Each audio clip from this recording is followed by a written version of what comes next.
Baspa supremo Mayawati ने क्यों रद्द की Noida rally? Deputy CM Keshav Prasad Maurya के चरणों में दिखी पूजा पाल। यूपी डायरी में आज देखिए दो बड़ी खबरें। नमस्कार, मैं रजनीश यादव, आप देख रहे हैं लोकमत हिंदी।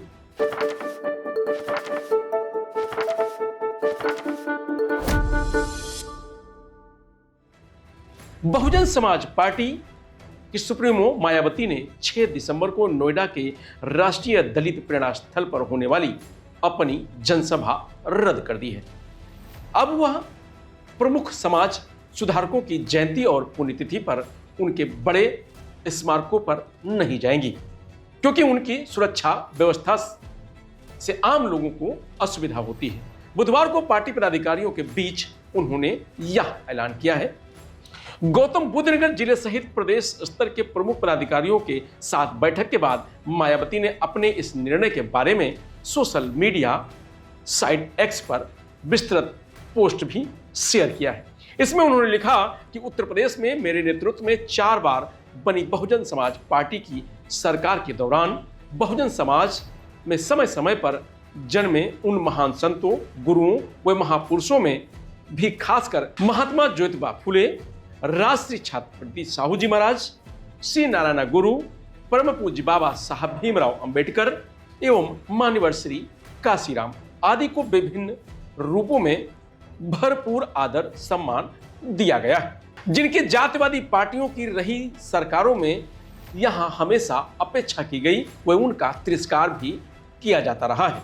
देश में करोड़ों लोगों की भलाई के लिए सामाजिक परिवर्तन व आर्थिक मुक्ति का संदेश देने वाले तथा उनके लिए आजीवन त्याग व संघर्ष करने वाले इन महापुरुषों के नाम पर बीएसपी सरकार द्वारा जनहित व जन कल्याण की अनोखी बड़ी बड़ी योजनाएं शुरू की गईं तथा इनके नाम पर यूपी की राजधानी लखनऊ में व राष्ट्रीय राजधानी दिल्ली के नजदीक यूपी के जिला गौतम बुद्ध नगर में बनाए गए भव्य स्थल, स्मारक व पार्क आदि हैं, जो अब इनके अनुयायियों के लिए तीर्थ स्थल का रूप धारण कर चुके हैं और जिनकी भारी भीड़ खासकर इन महापुरुषों की जयंती व पुण्यतिथि के मौके पर यहां देखने को मिलती है। मायावती ने आगे लिखा कि इस दौरान अनुभव यही रहा है कि मेरे जाने पर मेरी सुरक्षा प्रबंध के नाम पर जो सरकारी व्यवस्था की जाती है, जो अत्यंत जरूरी भी है, उससे लोगों को काफी परेशानियां होती हैं,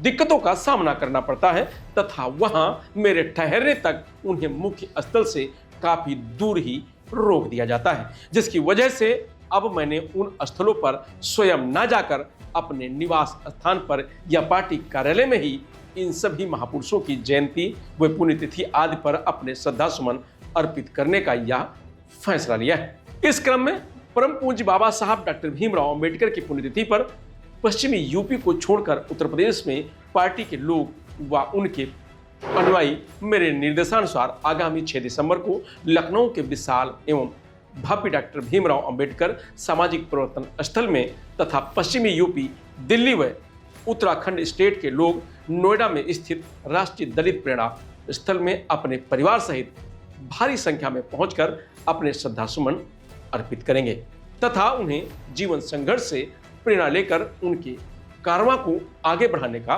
संकल्प भी लेंगे, ताकि बीएसपी के नेतृत्व में उनके आत्मसम्मान व स्वाभिमान का मूवमेंट सत्ता की मास्टर चाबी प्राप्त कर मंजिल की ओर आगे बढ़ सके।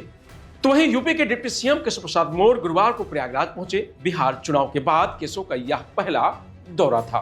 केशव से मिलने प्रयागराज के तमाम नेता पहुंचे। इनमें सपा से निष्कासित विधायक पूजा पाल भी थी। पूजा पाल ने केशव के पैर छुए और आशीर्वाद लिया। मुलाकात के बाद पूजा पाल ने कहा कि सीएम योगी आदित्यनाथ और डिप्टी सीएम केशव प्रसाद मौर्य मेरे लिए अभिभावक समान हैं। मुझे दोनों नेताओं से परिवार जैसा स्नेह और सहयोग मिलता रहा है। पूजा पाल ने पति की हत्या का जिक्र करते हुए कहा कि मेरे पति तत्कालीन बसपा विधायक राजू पाल की हत्या के 18 साल बाद योगी सरकार ने मुझे न्याय दिलाया है।